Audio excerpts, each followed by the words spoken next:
আসসালামু আলাইকুম, কেমন আছেন সবাই? আলহামদুলিল্লাহ আমি ভালো আছি। আজকে বানাবো বেবি কর্ন দিয়ে নিউ রেসিপি,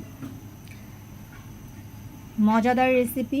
সাথে থাকুন, উপভোগ করুন, দেখুন কি রেসিপি বানানো হচ্ছে। তো এখানে আমি এক পিস বেবি কর্ন উঠায় নিয়েছি, এটাকে স্লাইস করে পিস করে নিব।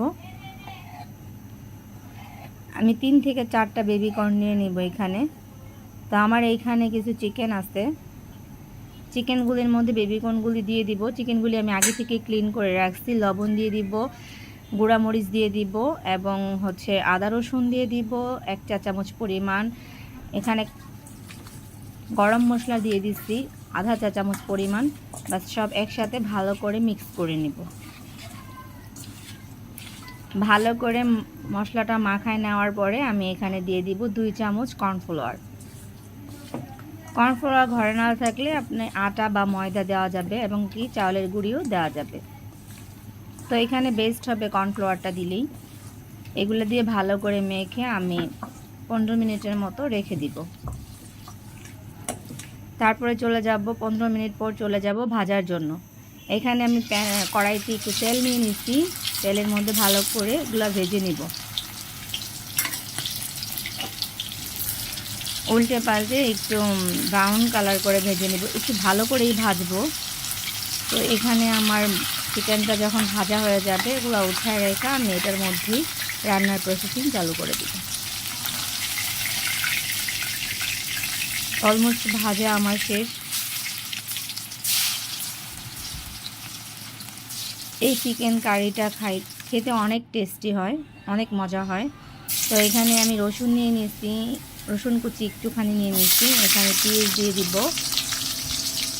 এগুলো নেড়ে চেড়ে এটার মধ্যে একটু লবণ দিয়ে এটাকে নেড়ে চেড়ে নিব। অনেক বেশি ভাজবো না, হালকা ভেজে নেব। একটুখানি আদা রসুন দিয়ে দিব, কারণ প্রথমে আমি চিকেনের মধ্যে আদা রসুন দিচ্ছি। এখন এটার মধ্যে অল্প একটু আদা রসুন দিয়ে দিলাম। নেড়ে চেড়ে মশলাটা মিক্স করে এখানে দিয়ে দিব আমি একটু রেড চিলি পাউডার। এখানে দিয়ে দিব পরিমাণ মতো সস।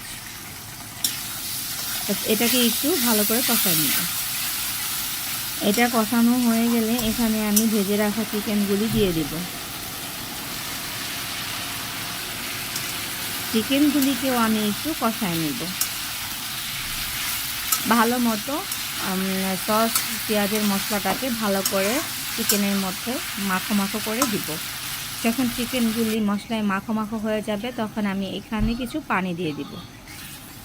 পানি অ্যাড করে এটা ভালো করে নেড়ে চেড়ে কিছুক্ষণ জাল করে নিব। জালটা হয়ে গেলে এখানে আমি আরও 2 চামচ কর্নফ্লাওয়ার একটু পানির সাথে গুলিয়ে এখানে দিয়ে দিব, যাতে করে ঝোলের যে ঘনত্বটা ওইটা একটু গাঢ় গাঢ় হয়।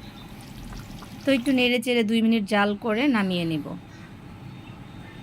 এটা ভাতের সাথে, পোলাওর সাথে, রুটির সাথে, এমনকি ফ্রাইড রাইসের সাথে। অবশ্য ফ্রাইড রাইসের সাথে বেশি মজাদার হয়, বাকি সব কিছুর সাথেই খাওয়া যায়।